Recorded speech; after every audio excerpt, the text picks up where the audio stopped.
Yes, let's start.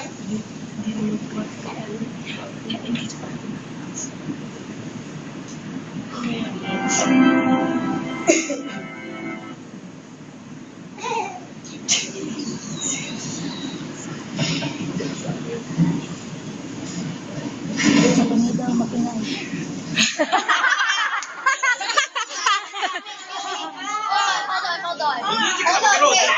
What is the commotion all about? Mom, because every one of us wants to read this book. What about that book?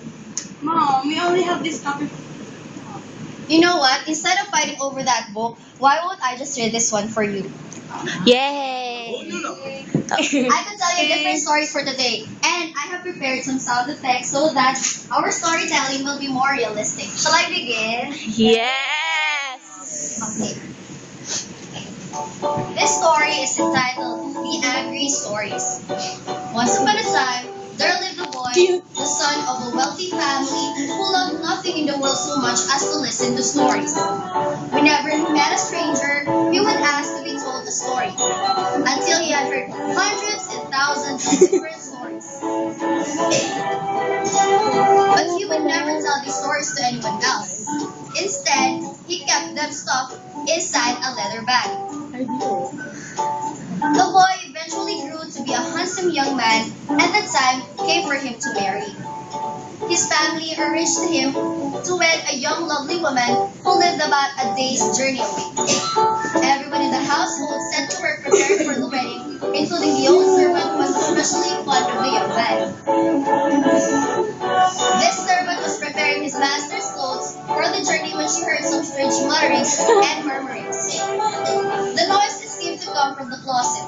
The servant searched and found the leather bag, the one the young man had used to hide away all the stories he had heard in his childhood. The old woman listened carefully. Let it go, let it go, la la la, let it go, let it go.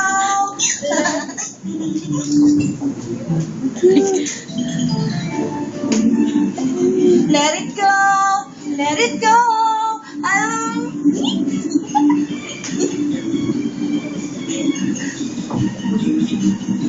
I'm feeling like a let it go. I'm feeling like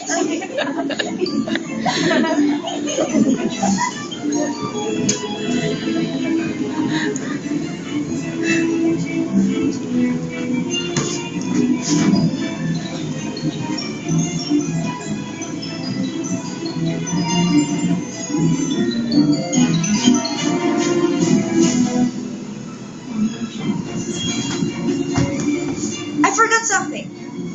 Wait.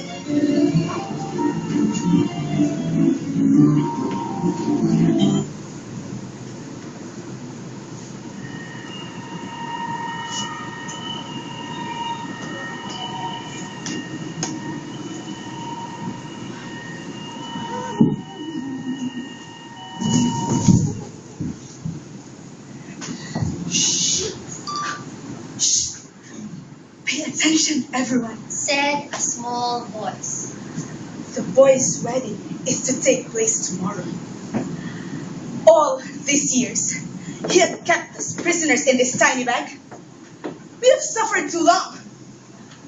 We should make him pay back for his mistreatment.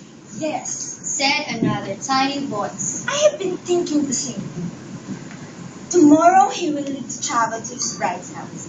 I should change into bright red strawberries growing by the side of the road. I should be poisonous, but I should be so delicious that he will want to eat me. And when he does, he will become like he is. If that doesn't work, Chimed another small voice. I shall become a clear, bubbling spring by the roadside. I shall have a gourd dipper floating on the surface. And when he sees me, he will feel thirsty and will drink. And then he will suffer. The third voice whispered. Ha! And if you fail, then I shall become a lovely flower that with a deadly smell, a smell that would be deceived by my alluring appearance. And when he thinks and smells me, he'll die. The wedding will be off, the bride loses his robe. Isn't it a perfect crime? Isn't it? And I shall become a poisonous snake. And I shall hide in the bridegroom's couch. And when he tries to sit down, I will come out and bite him. That's right.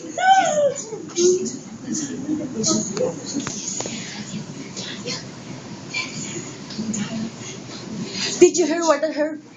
Did you hear what I've heard? Please count with me. 1, 2, 3. The servant What will I was do? terrified by what They will she kill heard. a master. The spirits of the stars must be very powerful, and they were so angry at his